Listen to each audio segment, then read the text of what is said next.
Hello students, एक बार फिर से आप सभी का ज्ञान लक्ष्य क्लासेस में स्वागत है।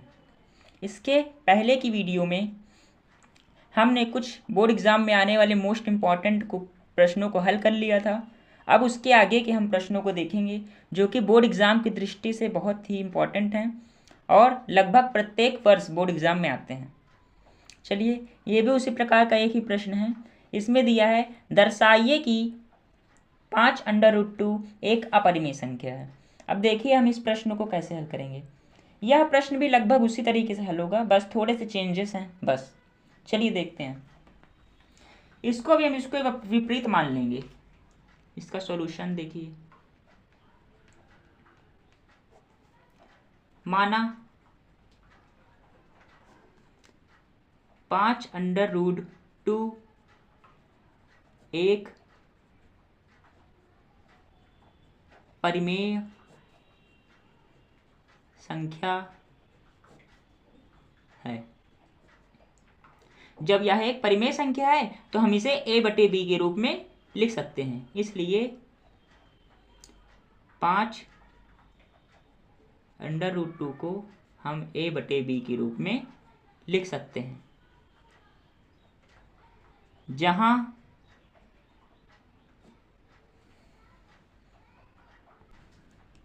b 0 के बराबर नहीं हो सकता तथा a और b सहअभाज्य संख्याएं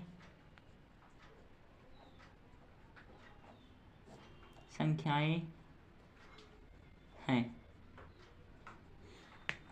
अब देखिए 5√2 के साथ इधर गुणे में है तो इधर आएगा भाग में हो जाएगा। देखिए तो √2 बराबर a/5b, 5 यहाँ पे आ गया। चूंकि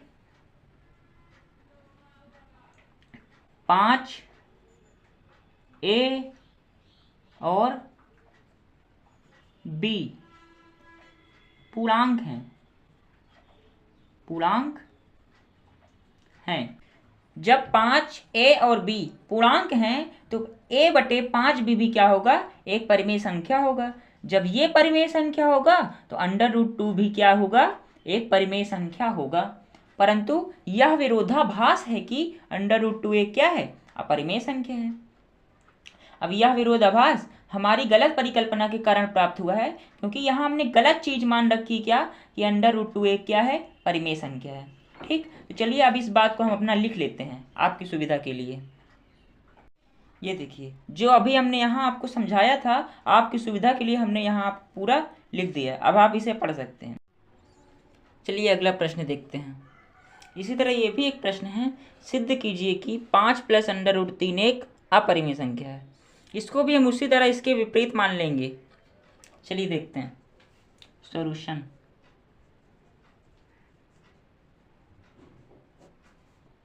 माना √5 + √3 एक परिमेय संख्या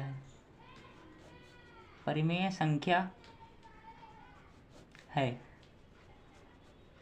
जब यह परिमेय संख्या है तो हम इसे a/b के रूप में लिख सकते हैं। चलिए, इसलिए 5√3 बराबर a/b, जहाँ b क्या है, जहाँ b का मान 0 नहीं हो सकता तथा a और b सहअभाज्य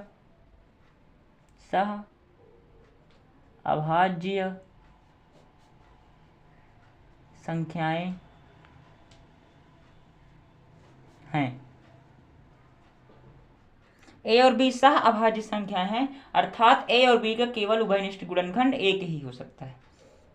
अब देखिए, ये 5 इधर प्लस में है, इधर इसका पक्षांतर करेंगे तो किस में हो जाएगा, माइनस में हो जाएगा। चलिए देखते हैं। a/b प्लस 5 इधर आएगा -5। अब 5 के नीचे कुछ नहीं तो एलसीएम 1।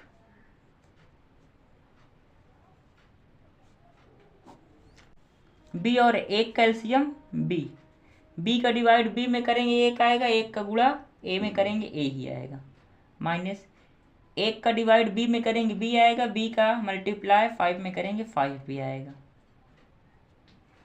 अब देखिए हम जानते हैं कि ए बी और 5 क्या है, पूर्णांक हैं। जब ए बी 5 पूर्णांक हैं तो a माइनस 5b बटे b क्या हो जाएगा, एक परिमेय संख्या हो जाएगा। जब ये परिमेय संख्या हो जाएगा तो √3 भी एक परिमेय संख्या हो जाएगा। परंतु हम जानते हैं कि √3 क्या है, एक अपरिमेय संख्या है। अब यह बात गलत क्यों प्रूफ हुई, क्योंकि यह हमने गलत परिकल्पना कर रखी है क्या, कि 5 प्लस √3 एक अपरिमेय संख्या है। अब यह हमारी बात गलत प्रूफ हो गई। तो चलिए अब हम इसे लिख लेते हैं आपकी सुविधा के लिए। अब चलिए अब हम इसे लिख देते हैं। अब देखिए आपकी सुविधा के लिए हमने यहाँ पर लिख दिया जो अभी हमने यहाँ बोला था। देखिए चूंकि 5 a और b पूर्णांक है, इसलिए a माइनस 5b बटे b एक परिमेय संख्या है, अर्थात √3 भी एक परिमेय संख्या है। परंतु यह विरोधाभास है कि √3 एक अपरिमेय संख्या है।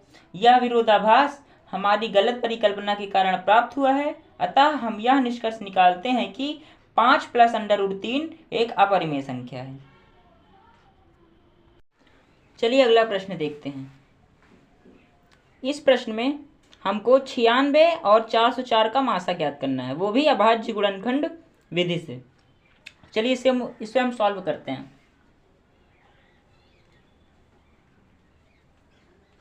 सबसे पहले हम दोनों का क्या निकाल लेंगे, गुणनखंड ज्ञात कर लेंगे, जो कि आपने छोटे क्लासेस में सीख रखा है। सबसे पहले हम 96 का करेंगे। 2 से इसको काटेंगे तो क्या मिलेगा, 48 मिलेगा। फिर इसको 2 से काटेंगे तो क्या मिलेगा, 24 मिलेगा। फिर इसे 2 से काटेंगे तो 12 मिलेगा। फिर इसे 2 से काटेंगे तो 6 मिलेगा। और फिर इसे 2 से काटेंगे तो 3 मिलेगा। और फिर 3 को 3 से काटेंगे तो 1 मिलेगा। अब देखिए इसे 2 से काटेंगे तो 202 मिलेगा। फिर इसे 2 से काटेंगे तो 101 मिलेगा। अब देखिए केवल इसी के टेबल से कटेगा, तो यही चीज़ हमने लिख दिया। अब देखिए अब इसे हम अभाज्य गुणनखंड के रूप में लिख लेते हैं। चलिए देखते हैं इसमें 2 कितनी बार है, 5 बार 2 है, 3 एक बार है। 5 बार 2 है, 3 एक बार है।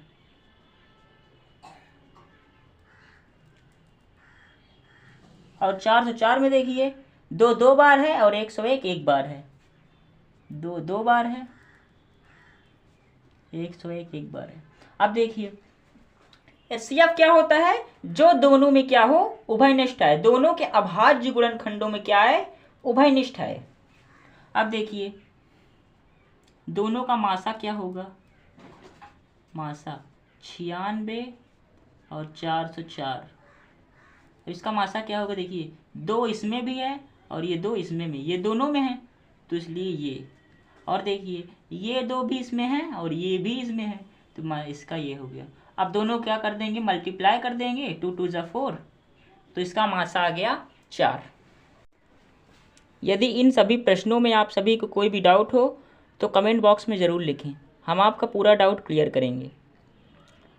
और इस वीडियो के नेक्स्ट पार्ट में आप सभी को और भी मोस्ट इम्पॉर्टेंट प्रश्न देखने को मिलेंगे। तो मिलते हैं नेक्स्ट वीडियो में, तब तक के लिए जय हिंद।